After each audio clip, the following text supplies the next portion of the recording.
Sir अभी कितनी और मेहनत करनी पड़ेगी, इतने एफर्ट्स मारने के बाद भी रिजल्ट नहीं आ पा रहा। बच्चों, जीवन निरंतरता का ही दूसरा नाम है। हम जिस जगत में रह रहे हैं उसका अर्थ ही है जिसमें गति हो। आप पूछते हैं कि आपके वांछित परिणाम के लिए आपको कितनी और प्रतीक्षा करनी पड़ी। आपने माता शबरी का नाम जरूर सुना होगा। उनके संदर्भ में एक प्यारा सा प्रसंग मुझे याद आता है, आपसे कहता हूँ। शबरी को आश्रम में छोड़कर महर्षि मतंग जब देवलोक को जाने लगे तब शबरी भी उनके साथ जाने के लिए जिद करने लगी। यह उस समय की घटना है जब शबरी की आयु मात्र 10 वर्ष की थी। वो महर्षि का हाथ पकड़ करके रोने लगी। शबरी की इस अवस्था को देखकर महर्षि मतंग व्याकुल हो उठे। उन्होंने शबरी को समझाया, बेटी तुम्हारे इस आश्रम में भगवान आएंगे, तुम उनकी प्रतीक्षा करो। शबरी इतना तो अवश्य जानती थी कि गुरु वाक्य कभी असत्य साबित नहीं हो सकता, फिर भी उसने पूछा कि कब आएंगे। महर्षि मतंग त्रिकालदर्शी थे। वे भूत और भविष्य को देखने की क्षमता रखते थे। कुछ क्षण मौन रहने के बाद वे अपने घुटनों पर उस बालिका के सामने बैठे और उसे प्रणाम करने लगे। ब्रह्मर्षि मतंग बोले, बेटी अभी उनका जन्म भी नहीं हुआ, अभी दशरथ जी का लग्न भी नहीं हुआ। उनका विवाह कौशल्या से होगा, फिर प्रतीक्षा। उनका विवाह सुमित्रा के साथ होगा, फिर प्रतीक्षा।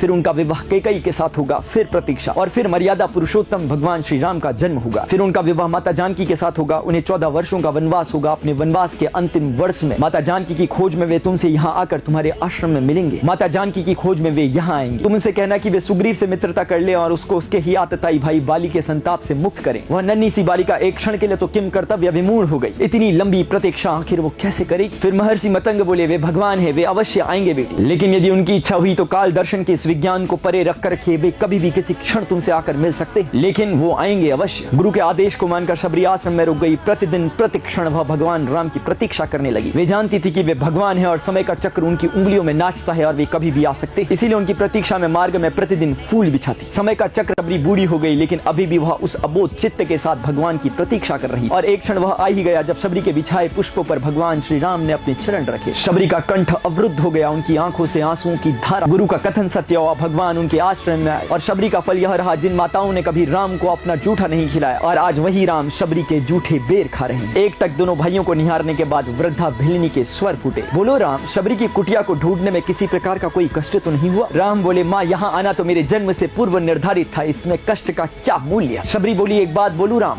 भक्ति में 2 प्रकार की शरणागति है। एक वानेरी भाव, जिसमें भक्त अपने भगवान को वैसे पकड़ लेता है जैसे बंदर का बच्चा अपनी माँ, और दूसरा मार्जारी भाव, जिसमें भक्त अपनी चिंता उस बिल्ली के बच्चे के समान अपनी माँ के ऊपर छोड़ देता है, जो उसे स्वयं अपने मुंह में दबाकर जो उसके लिए उचित है वो करती है। राम, आपकी इस प्रतीक्षा में मैंने मार्जरी भाव को साधा है। बच्चों, ये होती है प्रतीक्षा जो काल का अतिक्रमण करे, और ये होती है प्रतीक्षा जो भगवान को आपके दरवाजे में आने तक के लिए विवश कर दे। तो आपकी ये लौकिक इच्छाएं इसके समक्ष क्या सामर्थ्य रखती है। वास्तव में राम कौन है? कर्म की संपूर्णता राम। श्रीमद् भगवद गीता के अध्याय नंबर 4 श्लोक नंबर 24 का भगवान श्री कृष्ण का संदेश है। ब्रह्मार्पणम ब्रह्म हवि ब्रह्मा गणो ब्रह्मण हुतम ब्रह्मेव तेन गंतव्यम ब्रह्म कर्म समाधिना। अपने कर्म में लीन हो जाओ। कर्म फल की चिंता ना करो। अपने प्रयासों की गिनती मत करो। जब समय आएगा तो फल पक ही जाएगा।